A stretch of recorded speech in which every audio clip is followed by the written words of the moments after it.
Saludos, mi nombre es Joalber Espinal, matrícula 120-0029. Esta es mi práctica del amplificador diferencial y el espejo de corriente para el taller de circuitos lineales con el profesor Francisco Cantizano.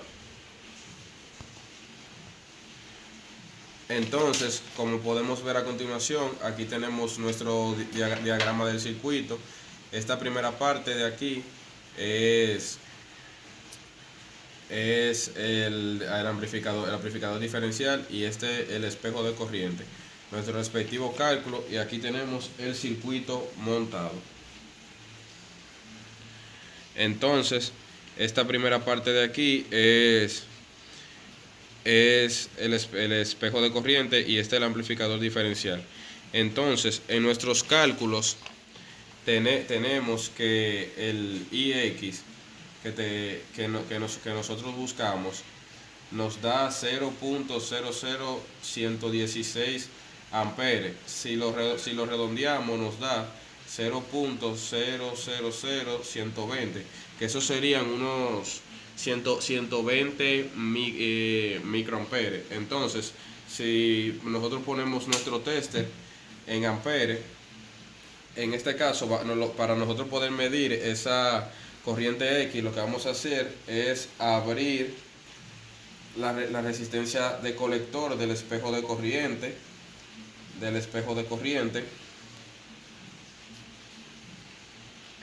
y vamos a medir con nuestro tester. Entonces ponemos un pin en el colector y un pin. Como podemos ver, nos está dando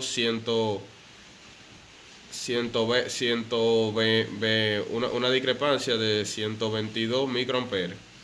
Entonces volvemos y lo ponemos.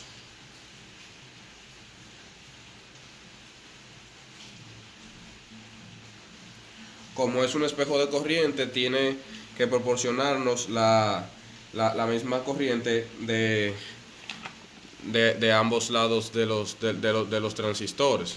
Entonces nosotros vamos a abrir la resistencia que está en el segundo transistor. La jumpeamos y nos está dando 128 microamperes. Sécalo por favor para que se vea. 129 microamperes. Entonces, ¿cómo se efectuó el siguiente cálculo? Se explica. Lo que se hizo fue que nuestro valor de corriente X, como es la misma de ambos lados, en este caso que va conectado, como lo tenemos, va conectado a la resistencia de emisor del amplificador diferencial. Entonces, esa corriente tiene que dividirse entre dos para que así pueda distribuirse entre los dos emisores. Entonces,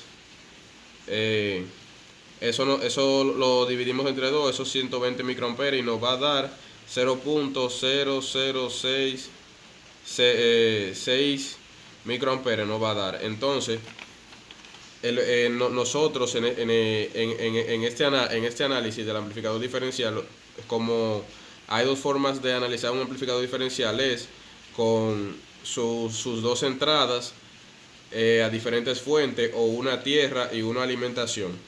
Entonces, como tenemos este transistor alimentado a una fuente de 5 voltios, en este va a haber corriente.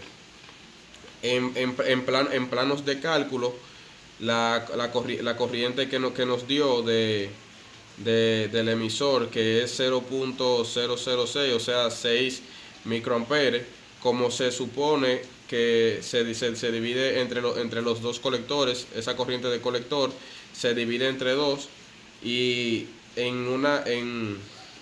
de forma ideal en cada colector debe haber 3 microamperes. En nuestros cálculos, nosotros tomamos esos 3 microamperes y con la resistencia de colector la multiplicamos para que nos dé el voltaje que va a estar diferenciado entre los dos transistores. Entonces, de este lado, como si está alimentado a una fuente, debe haber flujo de corriente, y en este lado, como está tierra, no debe efectuarse nada. Entonces lo vamos a comprobar. Vamos a abrir el circuito del lado donde está siendo alimentado de la fuente de 5 voltios, y podemos ver que nos está dando 39 microamperes, que es semejante a la corriente de colector que se está dividiendo entre los dos transistores del amplificador. Entonces, ahí sí va a haber corriente porque está alimentado a 5 voltios. En el otro transistor, como lo estamos mandando a tierra, se supone que ahí no debe haber corriente, debe estar funcionando como una tierra. Como podemos ver, ya abrimos el circuito y nos está dando 0 voltios. Lo volvemos y lo ponemos. Entonces, cambiamos esto a voltaje. La diferencia de voltaje que debe haber entre ambos transistores, nuestro cálculo nos da 7 voltios, pero en la vida real está dando un estimado de 8.5 voltios. Se está sumando un 1.5 voltios de más de los 7 que ya calculamos.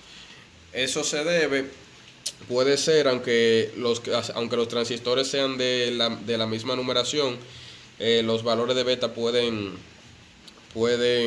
ser diferentes, aunque sean del mismo fabricante, y pueden estar dopados de diferentes formas, o hasta el mismo protoboard puede estar proporcionando un poco más de corriente. Esos son los factores que pueden afectar.